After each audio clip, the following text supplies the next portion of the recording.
excited to bring out our next guest. I'm going to be introducing Governor Jared Polis. He's the governor of Colorado, and a few of the many things he's accomplished as governor include universal free full-day kindergarten, a number of bills to save families money on health care, and made significant progress toward the goal of 100% renewable energy by 2040. He continues to work to expand healthcare access to medically underserved communities and ensuring that equity and justice remain central to his legislative approach.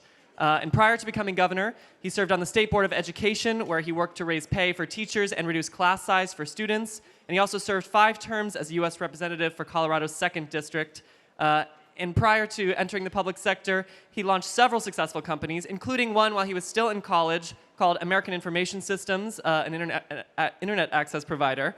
So we're really excited to have him here. And Governor Polis is going to be joined on stage by Emma Bloomberg. Emma is the founder and CEO of Murmuration, which is a public education advocacy organization focused on reducing inequality through data-driven community organizing and electoral campaigns to transform the politics of education. And she previously served as chief of staff at the Robin Hood Foundation, a nonprofit dedicated to fighting poverty in New York City. So we're really thrilled to have both of them here for a really incredible conversation. So please give a warm welcome to Governor Polis and Emma Bloomberg.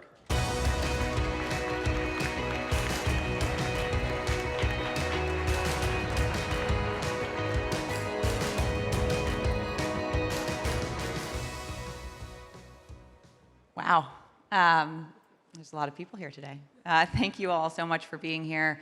Thank you, ASU+GSV, for giving me the opportunity to be here yet again. It is an incredible event, and I am honored to be a part of it. My name is Emma Bloomberg. I am the founder and CEO of Murmuration, a nonprofit leveraging civic engagement to help drive greater equity in communities across the country. We believe that by providing technology, data, research, analytics, and strategic supports to community-based organizations across the country, we can help set up the sector to be capable of truly transformational and sustainable change in public K-12 education, such that all children, regardless of who they are and where they're from, can access not just a great quality education, but also the opportunity in life that can afford. It is my great honor, Governor, to be here on this stage with you today.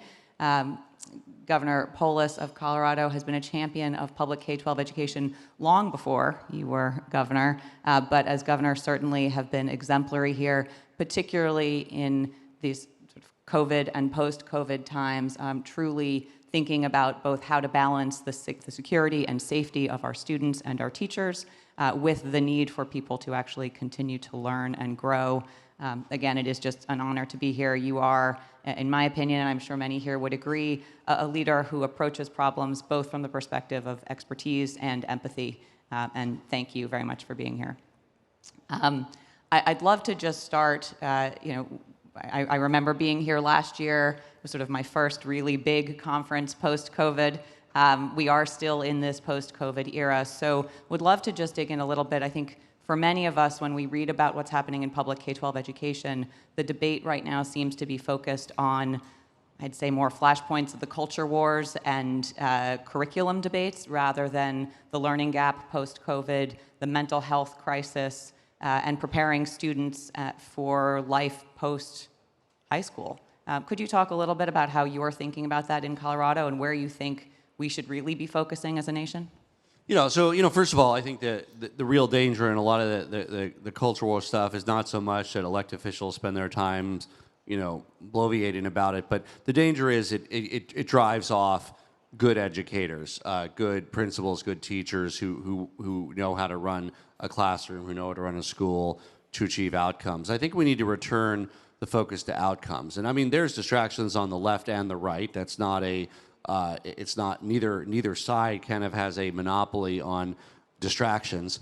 But I think we need to really reorient our focus around student achievement and as well as preparing students for success in the workforce and world. And that second piece is where there's been a lot of innovation. I think we'll get into workforce. But of course, the precursor of that, can you read, can you write, can you do math at the level of expectation that today's world requires? And really returning the focus to that is so important. And I think, frankly, not only is that the right message to break down the achievement gap, but it's also one that resonates with the vast majority of Americans who don't really buy into these narratives on either side about, about some other purpose that schools are trying to serve or fill. Yeah. I think many of us have either experienced or certainly been reading about the mental health crisis that our students are facing. Murmuration partnered with the Walton Family Foundation last year to do a deep dive into Gen Z, and our data confirms what I think we're all seeing.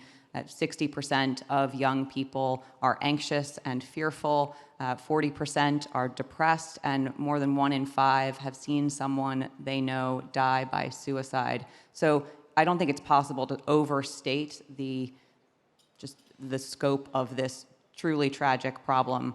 And as we think about the future of public K-12 education and mental health of this generation, how are you handling this in Colorado, and how do you think schools, both in Colorado and across the country, should be supporting our children on this issue? So there's a great need, and this is actually the initiative of Phil Murphy, governor of New Jersey. He's currently chair of NGA.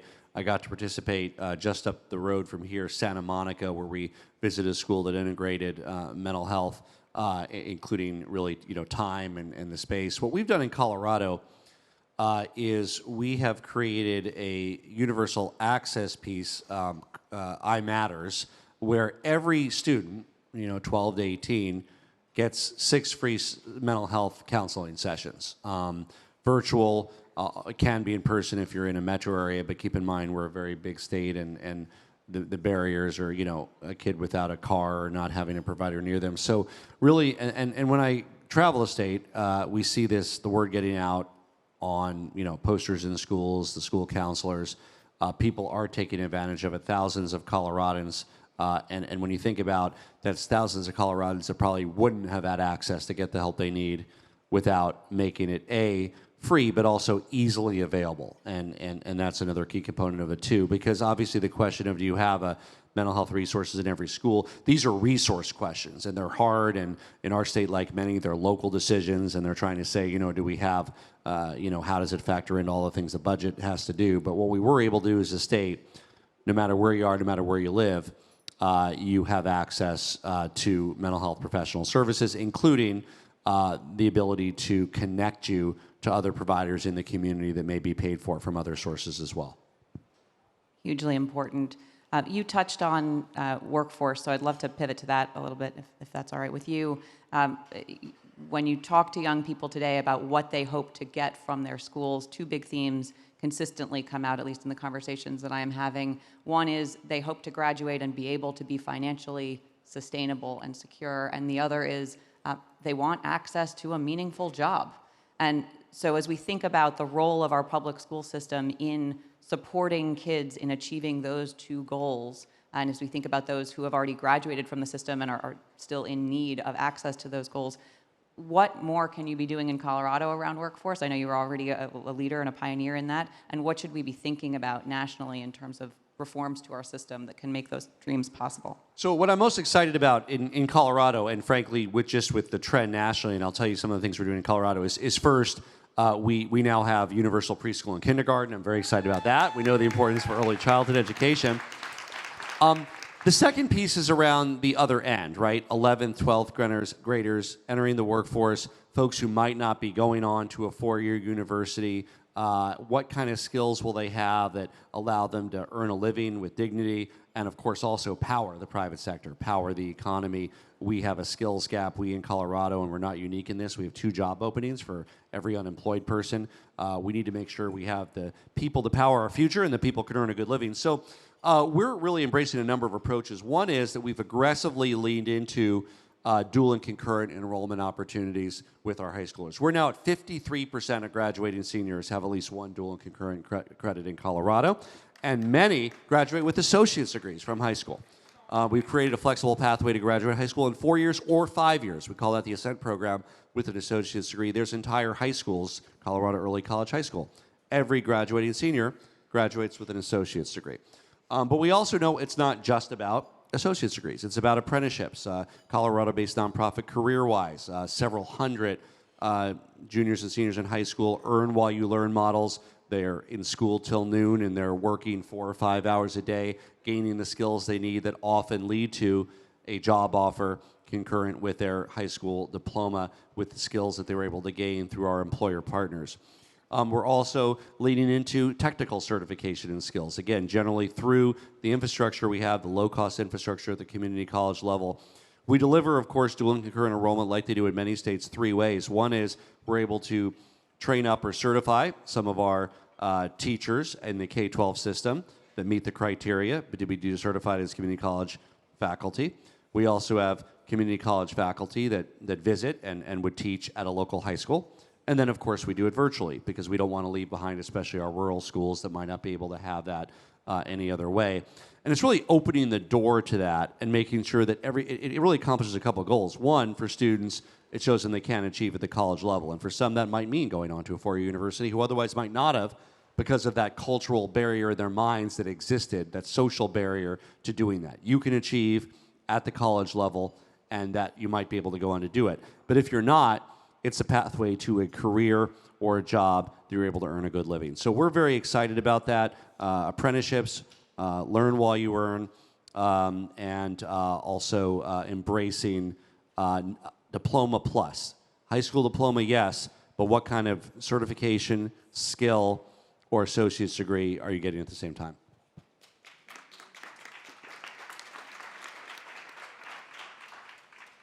Governor, you mentioned your rural families, and many families and students do live in rural Colorado. I know at the beginning of the pandemic, you had a major push around broadband access and increasing technology in those areas to make sure that those kids weren't left behind.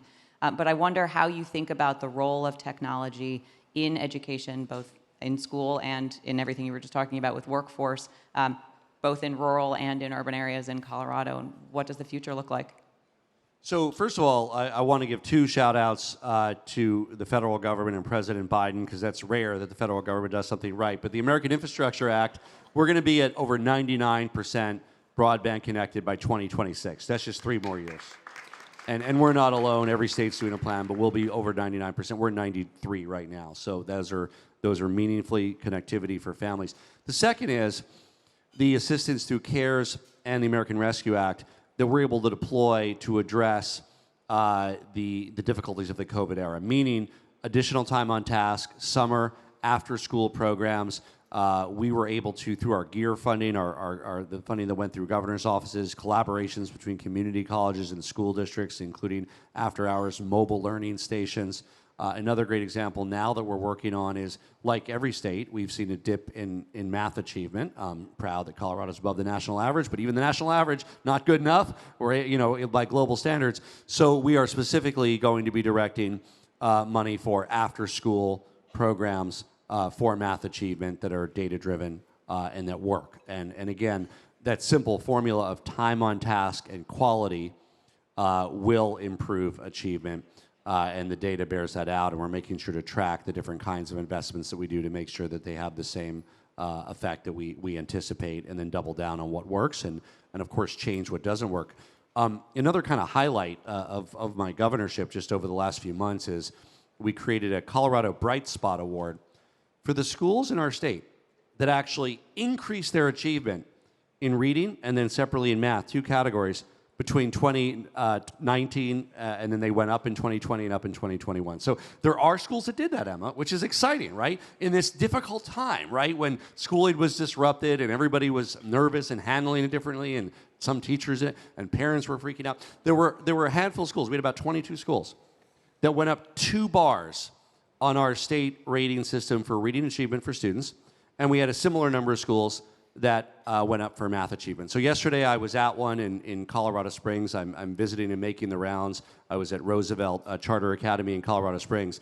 Every time I'm there, I say, what's the secret? I'm hoping somebody just says, this is the secret, but it's never that easy. But in general, it often involves really working with the teachers to align to a curriculum that works and learning how to deliver that curriculum for reading, for math, in a cohesive way across the school. The team building, the data-driven pedagogy in some form or other is what I see in these schools that defied the odds and defied the expectations. And I suspect you could find them in every state, where they actually improved significantly during what was the most challenging time for public schools in the last century.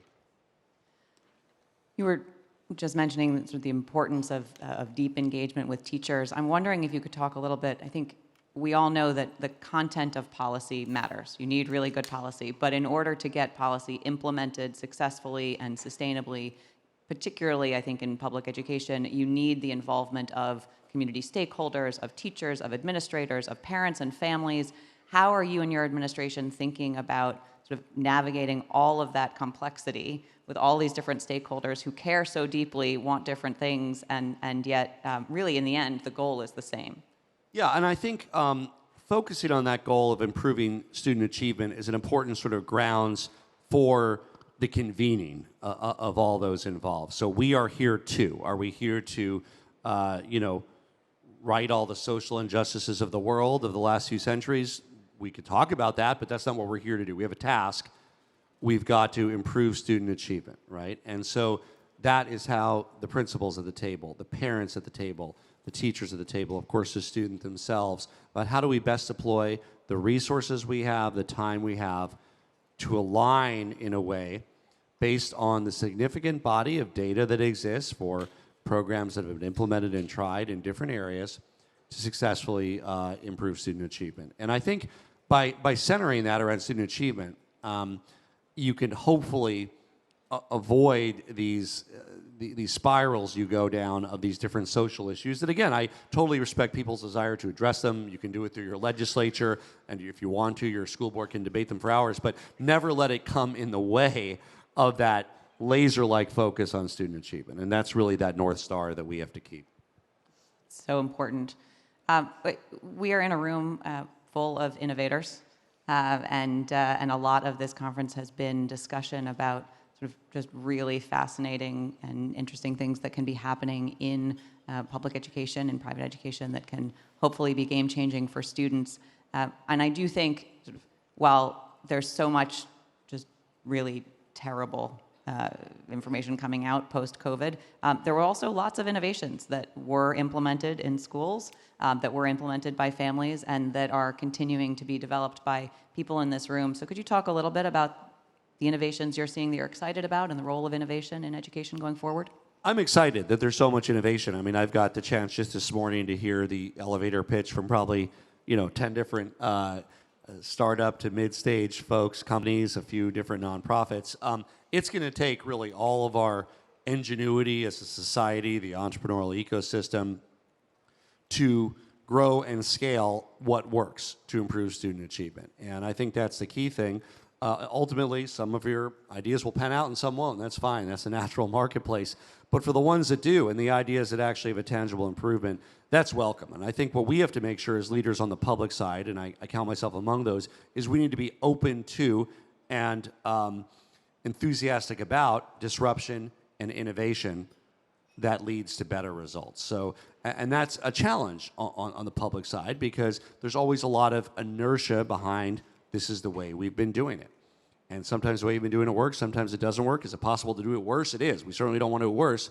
But when there's an idea that can do something better, it's worth leaders on the public side, which means school board members, which means superintendents, which means site-based leadership, and all the way up to legislators and governors, to embrace that and be able to be that catalyst that changes the status quo to be able to produce better results for kids. What more can people in this room be doing to help to sort of spur leaders like yourself to be open to that kind of disruption, to be open to innovation? So the people in this room, run a wide gap, and we have all sorts of great education leaders here. One thing I always challenge when I speak to different groups at the chamber, and I'm going to challenge some of you, you may work for an ed tech company and think you're a few levels out of this, is consider running for your local school board or getting involved. I mean, this is key. This is key. And if we just leave it to the people who have a different agenda other than student achievement, to a certain extent, that community, sadly, is gonna get what happens, the result of that. So consider doing that. And you may not view yourself as a politician. You don't have to be. In many communities, school districts are small. You can run. It's 2 evenings a month, and hopefully be part of that solution rather than just sort of bemoaning the fact that all these things are being dredged into public education to be debated there to the exclusion of student achievement, which is happening all too often, sadly, in many school districts, even in my own home state. I wonder, Governor, if we could open it up just a little bit to what you are most excited about in the state of Colorado right now, and then I'll build on that. Well, besides preschool and kindergarten, I will talk on that for a moment. So when I came in as governor, first of all, I ran on this, and I said we're going to get preschool and kindergarten. A lot of people said, "Oh, you'll never do that. It's impossible in Colorado." We had half-day kindergarten. Parents had to pay $400 or $500 a month for a full day, and guess what? Not everybody can afford $400 and $500 a month. Even those who could afford it, that's a lot for a family, right? With 2 kids or 3 kids, and to say, yes, maybe we make $120,000 a year, but to find that extra, $6,000-8,000 a year isn't easy. So, first year we made kindergarten full-time, free, widely popular. Turns out hardly anybody wanted half-time when full-time was available. No surprise, but it's popular. And the time on task prepares students for success. So we're just beginning to see the positive impact of it. Obviously, the data will be interrupted by COVID because some of it was the COVID years. But those kindergartners will now be in 3rd grade. So we're just beginning to see kind of the impact of that. Now, the next step, preschool. We took this to the voters of our state because we needed resources. What we did in our state is we simply did a nicotine and vaping tax, very appropriate, discourage something that's bad for you to fund something that's good, kindergarten. Passed with 67.5% of the vote. Now, this is hard. This is Colorado, right? This is a state of like Lauren Boebert and active Democrat. I mean, this is a diverse state, right? Diverse state politically. This passed in red counties, in blue counties, suburbs, cities, rural. Parents said kids ought to be able to go to preschool. Overwhelmingly. I've never seen something pass with 67.5%. I won my re-election by 20 points, and it's more popular than I am, by a lot. So we're implementing it this fall, and we're doing it in a way that is we're welcoming community providers, private providers, school districts, everybody on the same playing field. Quality is our North Star. We're actually developing those standards concurrently, of course, as we speak. We're going to be rolling out this fall. But no matter how it's delivered or who delivers it, we want it to be convenient to parents. We wanted to make sure that every child is kindergarten ready. And in addition to the benefit to the kids, which is, of course, what drives me, what drives you, what drives all of us here, there's also an immediate workforce benefit in terms of freeing up a second parent to work sooner if they choose, benefit for the economy to fill jobs, and saving families money, right? Even the families that could have afforded preschool on their own, that doesn't come from nowhere. That's money that could go to college savings. It's money that could go to enrichment for the family, perhaps fixing a broken car, buying a home, all of those things that families need to do. You gave a wonderful call to action, asking people to join their local school boards. I'm a deep believer that local politics is a massive part of this solution. But I wonder if you could talk a little bit about what more you need, both from your local governments across the state and then also from the federal government to help you to implement everything you're trying to do. By the way, if you don't want to run, you can also talk your spouse or significant other into running too. That's also. Or just remind people to vote for it and why it matters. And Exactly. The turnout is so low in those. I know this is the case in many states. In Colorado, we have them in off years. We have so it's unfortunately, sadly, easy for a small group of people to kind of move it in a different way. So get people involved, vote. No excuse not to do that. But yeah, all levels, right? The United States, and I was on the Educational Workforce Committee my entire time in Congress, 10 years. We need more people who run for United States Congress, for office at all levels, state legislature, to work on education, who say, this is my top priority. And I was one of those, but there's not a lot, right? People get there and they say, I want to be on the Finance Committee, or I want to be on the Foreign Affairs Committee, I want to be on Energy and Commerce, Appropriations. Those are all great committees. I respect my colleagues tremendously who did all that work. When I got there, I told Nancy Pelosi, I said, she was Speaker, obviously, I said, that's the committee I want to do. In fact, and there's, not a lot of, those who get into the wonks on civics, there's conference committees, in the Senate and the House pass a different version. They don't do it often, but they have conference committees. So, there's not a lot of them these days. The only conference committee that I ever asked to be on, and I got on, was the one to replace No Child Left Behind with Every Student Succeeds Act. So I was on that conference committee, got a few additional provisions in during the conference, because that was the big, probably half my bills were education related. So that's not going to be every member of Congress. It may not be your member of Congress. We want members of Congress to represent all the different aspects of life, former military, business, education, you name it. But could we use more that put kids in education first, Absolutely. And at the very least, make sure your member of Congress is aware that this is a priority for you and that this is important for your district and for your state and our country. Yeah, absolutely. I know we're starting to run out of time, but one theme that I've heard from lots of people in my conversations of the last few days is, this question about, is civil discourse possible? And when you were talking about early childhood and 67% and red and blue and purple sort of all coming together, are there any lessons learned from that we can take to other debates in education and on other issues? I hope that that's enheartening to say that, look, in this day and age when it seems like so much divides us and school boards delve into social issues, the fact that more than 2/3 of Coloradans, which I think would be similar for Americans, again, we're a politically diverse state, pretty purple state, 2/3 of Coloradans said we ought to have universal free preschool. I think that's a very powerful statement. And I think you could go anywhere in this country and there's a basic value is we ought to make sure that our kids are prepared for success. There's an increased understanding of the importance of the early years. Not everybody, reads the reports with academic authors that most of you read, but it's sinking into the general public that, whether it's at an anecdotal level, whether it's hearing from early childhood professionals, whether it's reading the popular media reporting the data, that this matters, that if we care about the achievement gap and we want to address it, the most effective way to do that is to prevent it from occurring rather than trying to repair it later. And the very best investment to do that is early childhood education. So people experience this in their lives, and I think translating that into action in a way that's unifying rather than divisive is really a challenge that we all have, not just in the realm of early childhood, but across workforce preparation, apprenticeships.